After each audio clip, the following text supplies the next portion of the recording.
18 महापुराणों में विष्णु पुराण को सबसे छोटा माना गया है, किंतु इसका महत्व प्राचीन समय से ही बहुत अधिक माना गया है। संस्कृत विद्वानों की दृष्टि में इसकी भाषा ऊंचे दर्जे की, साहित्य की, काव्य में गुणों से संपन्न और प्रसादमयी मानी गई है। इस पुराण में भूमंडल का स्वरूप, ज्योतिष, राजवंशों का इतिहास, श्री कृष्ण चरित्र आदि विषयों को बड़े तार्किक ढंग से प्रस्तुत किया गया है।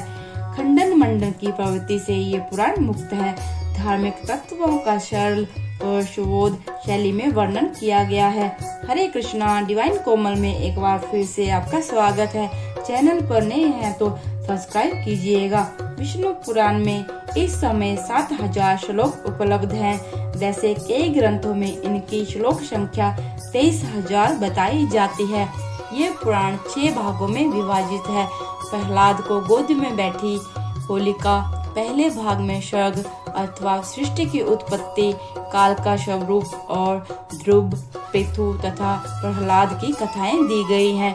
दूसरे भाग में लोकों में स्वरूप, पृथ्वी के 9 खंडों, ग्रह, नक्षत्र, ज्योतिष आदि का वर्णन है। तीसरे भाग में मनवंतर, वेदों की शाखाओं का विस्तार, गृहस्थ धर्म और श्राद्ध विधि का उल्लेख है। चौथे भाग में सूर्य वंश और चंद्र वंश के राजागण तथा उनकी वंशावलियों का वर्णन है। 5वें भाग में श्री कृष्ण चरित्र और उनकी लीलाओं का वर्णन है, जबकि छठे भाग में प्रलय तथा मोक्ष का उल्लेख है।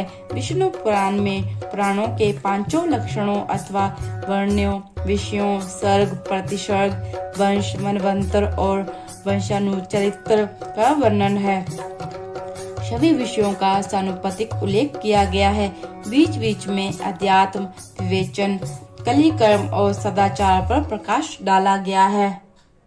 इस पुराण के रचनाकार पराशर ऋषि थे। ये महर्षि वशिष्ठ के पौत्र थे। इस पुराण में पृथु, ध्रुव, प्रहलाद के प्रसंग अत्यंत रोचक हैं। पृथु के वर्णन में धरती को समतल करके कृषि कर्म करने की प्रेरणा दी गई है। कृषि व्यवस्था को चुस्त दुरुस्त करने पर जोर दिया गया है। घर, परिवार, ग्राम, नगर, दुर्ग आदि की नींव डालकर परिवारों को सुरक्षा प्रदान करने की बात कही गई है। इसी कारण धरती को पृथ्वी नाम दिया गया है।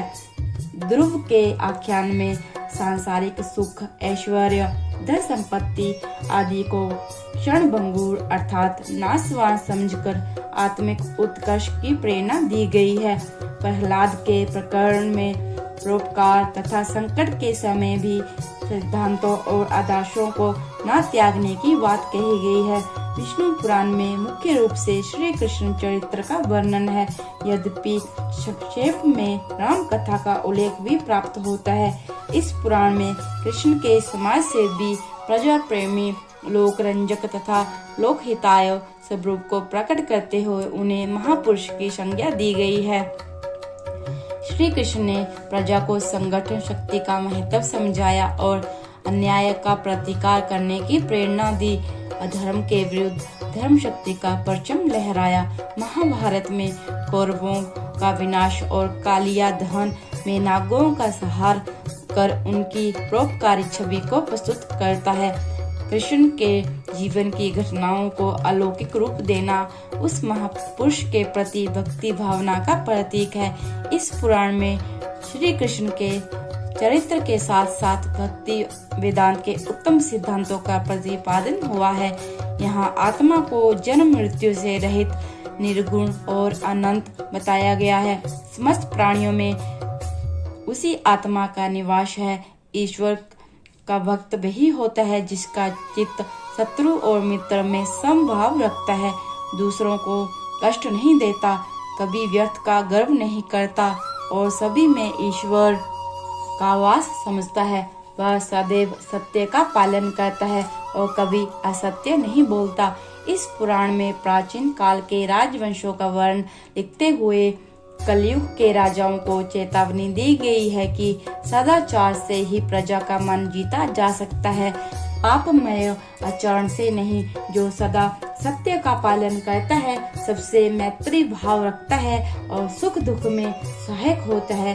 राजा का धर्म प्रजा का हित और रक्षा करना होता है। जो राजा अपने स्वार्थ में डूबकर प्रजा की उपेक्षा करता है और सदा भोग विलास में डूबा रहता है, उसका विनाश समय से पूर्व हो जाता है।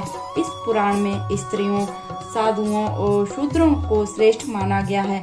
जो स्त्री अपने तन मन से पति की सेवा तथा सुख की कामना करती है, उसे कोई अन्य कर्म कांड किए बिना सद्गति प्राप्त हो जाती है। इसी प्रकार शूद्र भी अपने कर्तव्यों का पालन करते हुए वह सब प्राप्त कर लेते हैं जो ब्राह्मणों को विभिन्न प्रकार के कर्म कांड और तप आदि से प्राप्त होते हैं। विष्णु पुराण के अंतिम 3 अध्यायों में आध्यात्मिक चर्चा करते हुए त्रिविध ताप, परमार्थ और ब्रह्म योग का ज्ञान कराया गया। मानव जीवन को सर्वश्रेष्ठ माना गया है। इसके लिए देवता भी लालायित रहते हैं। जो मनुष्य मोह माया के जाल से मुक्त होकर कर्तव्य पालन करता है, उसे ही जीवन का लाभ प्राप्त होता है। निष्काम कर्म और ज्ञान मार्ग का उपदेश भी इस पुराण में दिया गया है। लौकिक कर्म करते हुए भी धर्म पालन किया जा सकता है। कर्म मार्ग और धर्म मार्ग दोनों को ही श्रेष्ठ माना गया है। कर्तव्य करते हुए व्यक्ति चाहे घर में रहे या वन में, वह ईश्वर को प्राप्त कर लेता है। यहीं से स्वर्ग, मोक्ष, अंतरिक्ष अथवा पाताल लोक पाया जा सकता है। इस देश के अतिरिक्त किसी अन्य भूमि पर मनुष्यों के लिए कर्म का कोई विधान नहीं है। समुद्र के उत्तर की ओर हिमालय के दक्षिण में जो पवित्र भूभाग स्थित है, उसका नाम भारतवर्ष है। उसकी संतति भारतीय कहलाती है। इस भारत भूमि की वंदना के लिए विष्णु पुराण का ये पद विख्यात है। देवगण निरंतर यही गान करते हैं, जिन्होंने स्वर्ग और मोक्ष के मार्ग पर चलने के लिए भारत भूमि में जन्म लिया है, वे मनुष्यों हम देवताओं की अपेक्षा अधिक धन्य हैं। जो लोग इस कर्म भूमि में जन्म लेकर समस्त आकांक्षाओं से मुक्त अपने कर्म परमात्मा स्वरूप श्री हरि को अर्पण कर देते हैं, वे पाप रहित होकर निर्मल हृदय से उस अनंत परमात्मा शक्ति में लीन हो जाते हैं। विष्णु पुराण में कलयुग में भी सदाचरण पर बल दिया गया है। इसका आकार छोटा अवश्य है, परंतु मानवीय हित की दृष्टि से ये पुराण अत्यंत लोकप्रिय और महत्वपूर्ण है। आज की वीडियो में इतना ही। ऐसी ही धार्मिक और आध्यात्मिक वीडियो को सुनने के लिए चैनल को सब्सक्राइब कीजिएगा। हरे कृष्णा, धन्यवाद।